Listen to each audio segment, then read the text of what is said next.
নমস্কাৰ ফ্ৰেণ্ডসকল, স্বাগতম জনাইছোঁ মোৰ আৰ্টেক আছাম জিনলাইন চেনেললৈ। SBI বিভাগৰ ফালৰ পৰা বহুতে চাকৰি পদ মুকলি কৰা হৈছে। এই চাকৰিসমূহ আপোনালোকে নিজৰ জিলাতে পাই যাব। ইয়াৰ পৰা আপোনালোকৰ বয়স 21 বছৰৰ পৰা 38 বছৰৰ মাজত হ'ব লাগিব, তেতিয়া আপোনালোকে আবেদনসমূহ কৰিব। লগতে আপোনালোকৰ 10 পাছ 12 পাছ যদি কৰিছে আবেদনসমূহ কৰিব পাৰিব। তো ইয়াৰ লগতে আপুনি আবেদন প্ৰক্ৰিয়াসমূহ সম্পূৰ্ণ প্ৰচেছ গম পাই যাব ভিডিঅ'টো আপুনি স্কিপ নকৰি শেষলৈ চাই থাকিব। বলক ভিডিঅ'খনলৈ আগবাঢ়ো।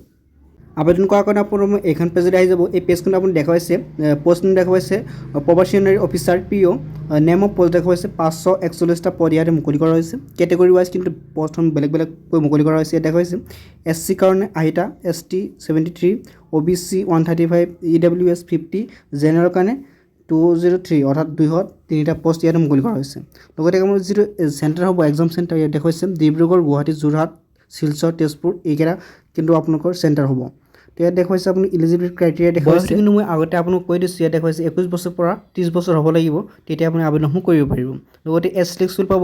SC ST কাৰণে 5 বছৰ, OBC কাৰণে 3 বছৰ, PWBD 10 বছৰ, PWBD OBC NCL কাৰণে 13 বছৰ, PWBD SC ST কাৰণে 15 বছৰ, এক্স চাৰ্ভিচৰ কাৰণে 5 বছৰ আপোনালোকে এক্স চাৰ্ভিচ পাব। ইয়াত দেখুৱাইছে এডুকেশ্যন কোৱালিফিকেশ্যন আপুনি গ্ৰেজুৱেশ্যন কমপ্লিট কৰিব লাগিব। লগতে 10 পাছ 12 পাছ কৰিলে কিন্তু আপুনি চাকৰিসমূহ লাভ কৰিব।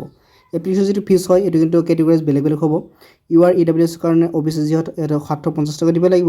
SC ST PWBD সকলে সম্পূৰ্ণ ফ্ৰীত আবেদন কৰিব। লগতে যিটো আপুনি পে'মেণ্ট কৰিব ডেবিট কাৰ্ড ইউজ কৰিব পাৰিব, ক্ৰেডিট কাৰ্ড ইউজ কৰি আপুনি পে'মেণ্ট কৰিব পাৰিব। আবেদন কৰাৰ কাৰণে আপুনি কি কৰিব, এখন পেজত স্ক্ৰল ডাউন কৰি তলত আহি যাব। তলত অহাৰ পাছত আপুনি ইয়াত দেখুৱাইছে লাষ্ট ডেট কিন্তু আপোনালোকৰ 14 জুলাইলৈকে থাকিব। তো আপোনালোকৰ হাতত মাত্ৰ কেইদিন সময় আছে আপুনি আবেদনসমূহ কৰিব। আবেদন কৰাৰ কাৰণে ইয়াতে ক্লিক হিয়াৰ অপশ্যন পাব, অনলাইন এপ্লিকেশ্যন ফৰ্ম। তো এই ক্লিক হিয়াৰ অপশ্যনটো আপুনি কি কৰিব, ক্লিক কৰি দিব। ক্লিক কৰাৰ লগে কিন্তু আপোনালোকসমূহ এনেকুৱা পেজ অ'পেন হৈ যাব। ইয়াত দেখুৱাইছে click here for new registration. ইয়াত কিন্তু আপুনি প্ৰথম কি কৰিব, নিউ ৰেজিষ্ট্ৰেশ্যন কৰিব লাগিব। তাৰ বাবে আপুনি ক্লিক হিয়াৰ অপশ্যনটোত কি কৰিব, ক্লিক কৰি দিব লাগিব। হালধীয়া ৰঙৰ যিটো দেখা পাইছে ইয়াতে ক্লিক কৰি আপুনি ৰেজিষ্ট্ৰেশ্যন কৰি দিব। কৰাৰ পিছত আপুনি কিন্তু এটা নাম্বাৰ পাব, ৰেজিষ্ট্ৰেশ্যন নাম্বাৰ। তো ইয়াতে ইণ্টাৰ ৰেজিষ্ট্ৰেশ্যন নাম্বাৰটো দি দিব। আপুনি যিটো পাছপোৰ্ট এটা বনাব, পাছপোৰ্টটো ইয়াত দি দিব।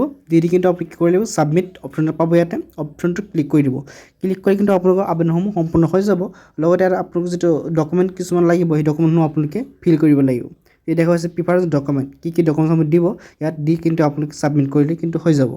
তো ভিডিঅ'টো আপোনালোকে কিবা হয় কমেণ্টত জনাব।